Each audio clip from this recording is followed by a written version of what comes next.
Perla Transit soutient le sport mahorais avec Casport. Le Conseil général de Mayotte, partenaire des sports, vous présente Casport.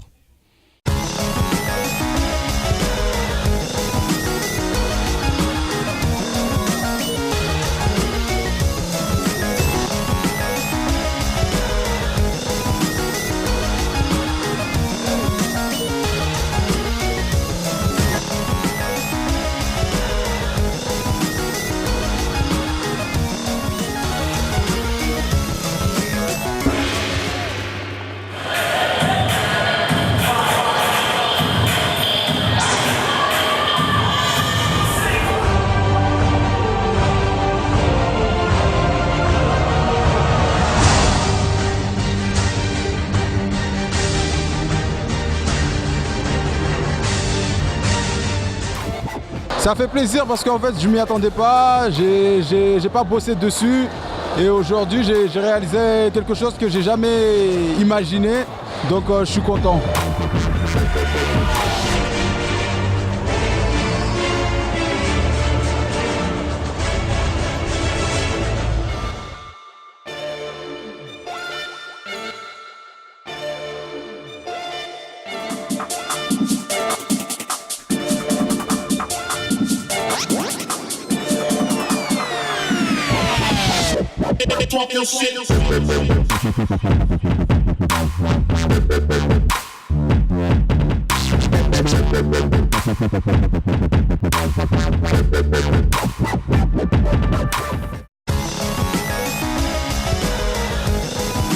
C'est dans un stade de Chiconi chaud bouillant que la finale du championnat de rugby à 15 opposait samedi le tenant en titre du Racing Club de Mamoudzou au Racing Club de Petite Terre. Les deux équipes sont assez équilibrées sur le papier et la détermination dans les deux camps est clairement affichée. Les deux formations savent que tout peut se jouer à rien. Dès le début du match, chacun essaye d'ouvrir le score pour prendre l'ascendant psychologique. Les jaunes du RCM seront les premiers à marquer un essai, malgré une légère domination du RCPT. La première période se termine sur un score de 5-0 en faveur du RCM. Beaucoup d'engagement de part et d'autre. Dur, très dur. Honnêtement, physiquement, mentalement, c'est pas facile. Quand on finit un match à 6-5, on en a bavé pendant 80 minutes et ça, je crois que les gars du RCM aussi peuvent dire la même chose, quoi. Petite Terre, celle qu'il faut tenir encore 40 minutes pour espérer renverser le match et ne pas passer à côté de cette finale qui est largement à sa portée. RCM est constamment mise en danger. Une première pénalité contre les joueurs de Mamoudzou réduit le score 5-3. Ah oui, un petit point, des petits points perdus en route qui font mal. Après, féliciter RCPT, plus d'envie que nous, plus de matchs un peu plus compliqués pendant la saison pour eux. Nous, ça fait 2 mois qu'on n'avait pas trop joué. Et ils ont montré que jouer avec de l'envie, c'est peut-être la solution à tous les niveaux du rugby.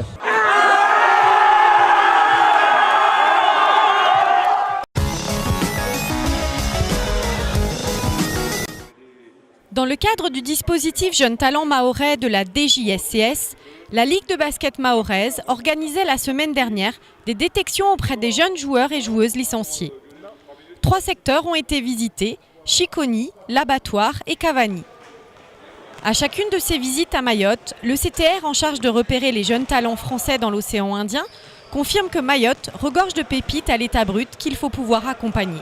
L'objectif de la Ligue, ça serait de faire une sélection qui pourrait aller effectuer un tournoi. Il y a un tournoi international auquel on participe avec la Ligue de la Réunion. Et j'aimerais beaucoup que Mayotte puisse y participer parce qu'il y a ici de jeunes talents très intéressants. Mais il faut s'en occuper très très tôt. Sa présence était aussi l'occasion de dispenser une formation à des joueurs et joueuses de basket désirant transmettre leur passion ou se perfectionner dans l'encadrement. On écoute un stagiaire. Ça peut nous apporter beaucoup de choses parce qu'on peut entraîner nos jeunes dans le quartier et c'est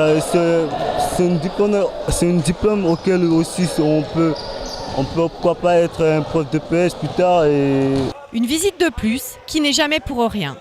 Bien au contraire, car il est la personne qui fait remonter les infos au niveau des pôles sur le potentiel sportif du basket mahorais. Et Casport est prêt à miser sur des futurs athlètes mahorais de haut niveau dans ce sport.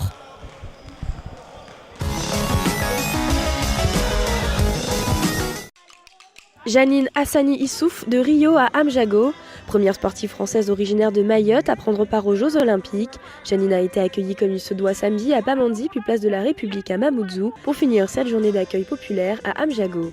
Une journée historique pour tout Mayotte où le gratin politique, institutionnel était là aux côtés des parents et de la famille de l'athlète. La fierté mahoraise était au rendez-vous.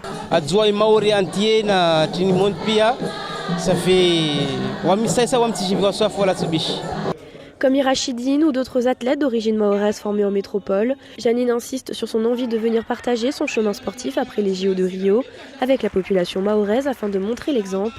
Casport a aussi envie d'y voir un message sous-jacent en lien avec le manque d'infrastructures à Mayotte qui condamne tout jeune sportif mahorais à ce parcours de réussite puisque c'est en métropole que toute sa vie et son parcours sportif se sont construits.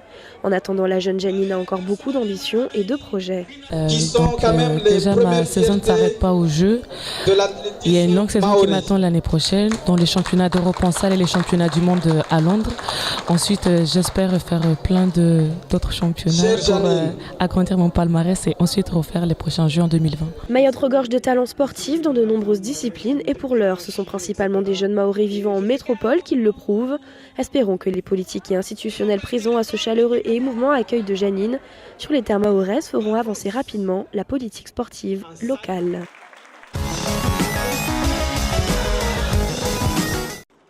Le sport, et plus précisément le sport féminin, a été mis à l'honneur lors de la visite ministérielle de la nouvelle ministre de l'Outre-mer, Erika Barreit. Jeudi 29 septembre à 16h, la ministre arrive sur le terrain synthétique de Cavani en présence de nombreuses personnalités locales aux côtés du staff de la Ligue mahoraise de football et de la DJSCS Mayotte. Les jeunes filles présentes sur le terrain sont actuellement en stage de sélection pour espérer entrer en pré-pôle foot féminin qui ouvrira en janvier prochain au collège de Dembéni avec un internat flambant neuf. Erika Barreit nous explique pourquoi avoir choisi de mettre en avant le sport féminin. À chaque fois qu'on peut montrer en exemple des femmes qui réussissent, alors là c'est le sport, mais ça peut être dans le monde de l'entreprise aussi, là c'était le sport, il y a de beaux exemples en football, en basket, etc. Et ben, il faut montrer, d'abord parce que c'est un message aux autres filles, plus jeunes, en leur disant que c'est possible, ça peut être compliqué mais c'est possible, et puis parce que ça va construire, je l'espère, au fil du temps, une société plus équilibrée où la place de la femme sera équivalente à la place de l'homme. Au niveau des structures sportives, la ministre a annoncé des déploiements d'équipements de proximité nécessaires à la pratique du sport dans des meilleures conditions.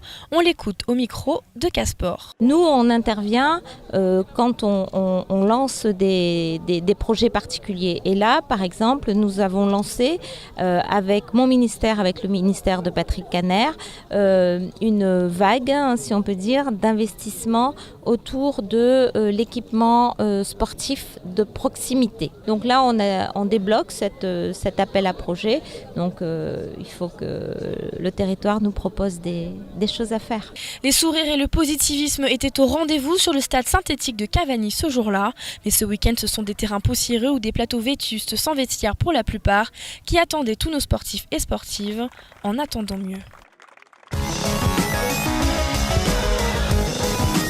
Malgré une division d'écart entre les deux équipes finalistes de la Coupe de France régionale, FCM et FCL, nombreux étaient ceux qui avaient envie de croire en la victoire du Petit Pousset, certainement par envie de voir du spectacle et de ressentir du suspense. La Ligue de football mahoraise avait mis les petits plats dans les grands en optant pour le stade synthétique de Bandrabois. Tout le gratin de Mayotte était présent et les supporters s'étaient déplacés en nombre. À quelques minutes du coup d'envoi, les pronostics allaient encore bon train, mettant beaucoup de pression sur les épaules du FCM. 15h25, le match est lancé et les occasions du côté des Diables Rouges ne tardent pas à arriver. Les joueurs du FCL tentent quelques contre-attaques qui n'iront jamais bien loin. L'ouverture du score arrivera à la 26e minute pour le FCM grâce au Messi local, Magnelé, numéro 8 des Rouges.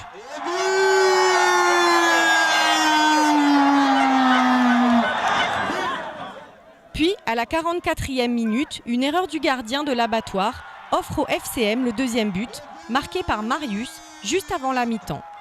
Le FC L'Abattoir ne touchera quasiment pas le ballon en fin de première mi-temps. Le début de la deuxième partie du match offre rapidement le sentiment d'un match déjà gagné. Les supporters de l'Abattoir y croient encore.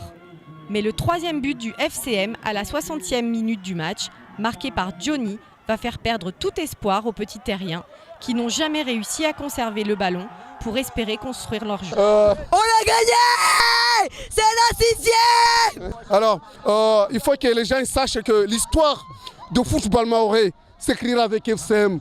Quels que soient les gens, ils disent on fait partie de meilleure équipe de Mayotte. J'ai dit on fait partie de meilleure équipe de Mayotte.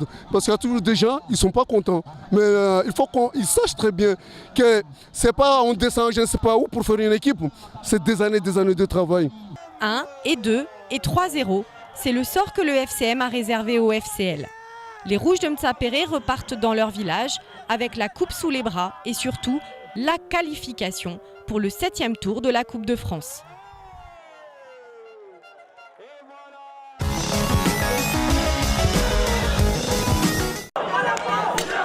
La finale homme de la Coupe de France régionale voyait à nouveau s'affronter les deux équipes phares du basket mahorais, Vautour tenant du titre et BCM tenu en échec dans cette compétition malgré de nombreuses finales jouées.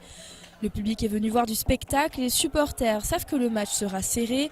D'ailleurs, les premières minutes le prouvent déjà car les scores sont timides et l'écart n'est jamais très grand, ne dépassant rarement plus de 4 points d'écart à l'image du score à la mi-temps, 32 à 28.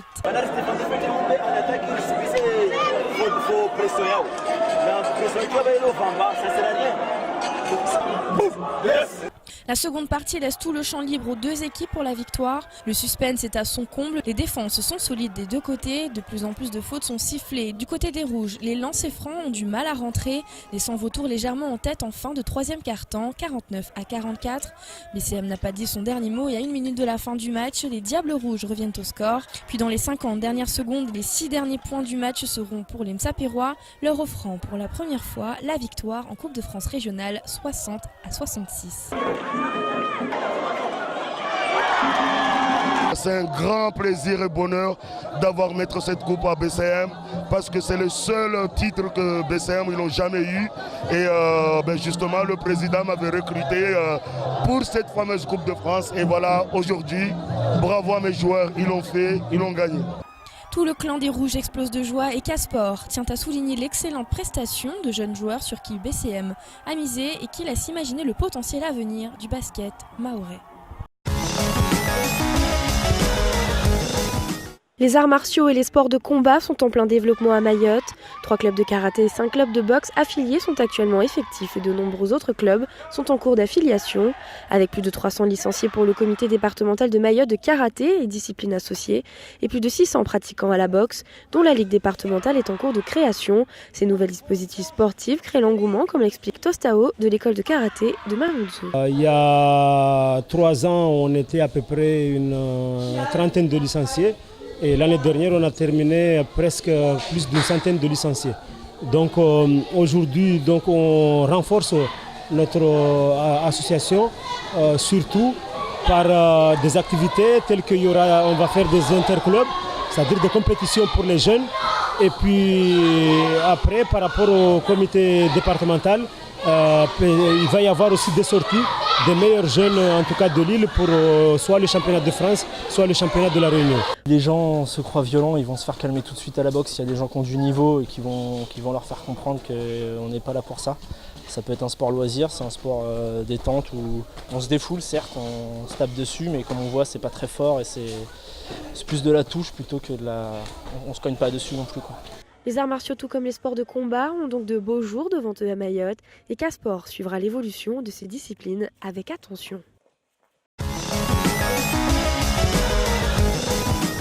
Après la défaite des filles, tous les espoirs se tournent vers les garçons. Nombreux sont ceux qui misent sur BCM. Les basketteurs mahorais sont donc très attendus. Les supporters de Mtsapéré sont là, mais ils ne sont pas seuls, car ce sont tous les supporters du basket mahorais qui sont derrière les Diables Rouges au maillot bleu pour l'occasion. BCM de Mtsapéré rencontre l'équipe de Saint-Paul de la Réunion aux tailles plus impressionnantes. Dès le début du match, BCM prend l'ascendant grâce à l'agilité du capitaine qui enchaîne 3 paniers à 3 points. Les Réunionnais sont rapidement pris de court par les joueurs mtsapérois omniprésents. À 5 minutes, BCM mène déjà 20 à 6. Les Réunionnais vont recoller au score sans jamais réussir à passer devant. Le premier carton se termine sur un score de 26 à 12. Le deuxième carton est plus difficile pour BCM qui relâche le rythme et perd un peu de précision dans dans les tirs. Poussée par les supporters, l'équipe mahoraise reste malgré tout devant au score jusqu'à la pause. Le score est de plus en plus serré au troisième quart-temps. Les Réunionnais reviennent à moins de 5 points d'écart, mais c'est sans compter sur les ressources sapéroises qui ne laisseront plus de place aux Saint-Paulois jusqu'à la fin du match, puisque le quatrième quart-temps est à l'image du début du match avec une équipe mahoraise qui s'envole vers la victoire en plaçant toujours et encore des tirs à 3 points de grande lucidité. Score final 82-64 pour BCM qui gagne son ticket pour les 16e de finale en métropole. Ils ont travaillé très dur parce que cette couleur de coupe on l'avait annoncée avant la saison et justement il fallait confirmer. Et je les avais dit que contre Vautour, c'était pas encore la Coupe de France, mais c'était celle-là. Et franchement, bravo à mes enfants et aux deux coachs qu'on bosse ensemble, au staff de BCM. Bravo à tous les staffs et tous les joueurs. Après le FCM au foot, c'est au tour du BCM de représenter Mayotte en métropole pour les phases finales de Coupe de France. Comité départemental de Mayotte de karaté, discipline associée, a invité à Mayotte Serge Serfati, expert fédéral de renom et 8e dan de karaté du 27 novembre au 4 décembre. C'est dans ce cadre qu'hier au gymnase de Cavani s'est déroulé un stage exceptionnel de karaté défense pour adultes. J'ai choisi Mayotte déjà parce que j'avais des gens que je connaissais, que j'avais promis de venir un jour. Vous savez que le temps passe vite, le temps est infidèle, donc on veut toujours faire des choses, mais on ne peut pas toujours les faire comme on le souhaite. Et puis que le karaté a besoin d'un petit coup de main. Et je me suis engagé amicalement de venir une semaine, de les aider dans leurs projets, de les diriger, de les conduire aussi avec un lien plus, on va dire, un lien officiel avec la fédération qui leur permettra d'avoir des grades décernés par la fédération, des diplômes décernés aussi par la fédération et d'être reconnus au karaté français. D'autres dates de stage personnalisées sont programmées avec les clubs et pour les karatékas gradés. Une préparation au passage de grade, 1er et 2e dame, est organisée le vendredi 2 et samedi 3 décembre à la salle communale des arts martiaux de Mamoudzou, place de l'Ancien Marché. L'association SUA, bien connue pour son concept de fitness Move Africa, développé depuis 5 ans à Mayotte, milite depuis sa création pour les valeurs du sport santé qui a permis la démocratisation du sport loisir à Mayotte et entre autres auprès du public féminin ainsi que des cocos et des bas-cocos. Samedi, SUA, en partenariat avec la DJSCS, a souhaité aller encore plus loin en organisant les premières rencontres sport-nature afin de présenter aux Mahorais les nombreuses activités sportives à pratiquer en famille ou entre amis. Alors, cet événement-là était primordial pour le territoire parce que depuis 5 ans l'association SUA promouvoit le sport santé et puis là on voulait vraiment élargir les choses parce que le sport santé c'est pas qu'une discipline sportive comme le fitness mais c'est vraiment très large. Donc aujourd'hui on a l'occasion de voir qu'il y a multiples disciplines qu'on peut faire par plaisir, par sport de loisir et puis surtout en famille. Les activités nautiques ont eu la part belle tout au long de cette journée en proposant des initiations canoë, PMT, paddle ou encore du pédalo, récemment installé à Mayotte grâce à une structure basée à Trévani. Nous proposons plusieurs activités comme des cours de ski nautique, de wakeboard, de la bouée tractée, de la location de pédalo, location de stand-up paddle et du kayak. Les activités de plage peuvent aussi être très nombreuses si l'on considère que de nombreux sportifs collectifs peuvent s'y adapter comme le beach volley et le beach rugby présents lors de cette journée. La grande surprise pour les enfants a été de découvrir une superbe tyrolienne. Cette attraction n'a pas désempli de la journée pour la plus grande satisfaction de Mansour Ramia de l'association SUA qui a relevé le défi lancé par la DJSCS. Ce sont plus de 1300 personnes accueillies sur la journée qui ont pu également profiter des randonnées avec guide touristique mais également visiter de nombreux stands d'associations, de structures institutionnelles issues du monde du sport loisir, de la santé ou encore de la prévention, à l'instar du planning familial qui, au lendemain de la journée des violences faites aux femmes, y voit une parfaite adéquation quand on sait qu'une des formes de violence est l'isolement. L'avantage aussi avec des journées comme ceci, c'est que ça permet de rompre l'isolement. Parce que souvent la personne qui est victime, elle se sent coupable, elle se sent seule. Aujourd'hui on est là, c'est tout le monde, on est là. Par exemple, aujourd'hui il y a beaucoup de partenaires. Casport salue l'initiative de ce bel événement parfaitement intégré au village de Mlia, dont les commerçants de la commune et des alentours ont pu profiter des retombées économiques directes en vendant des repas, des boissons, des glaces et même la traditionnelle barbe à papa, qui est un des plus grands symboles des fêtes populaires, à consommer bien sûr avec modération et sans oublier de pratiquer un sport régulièrement.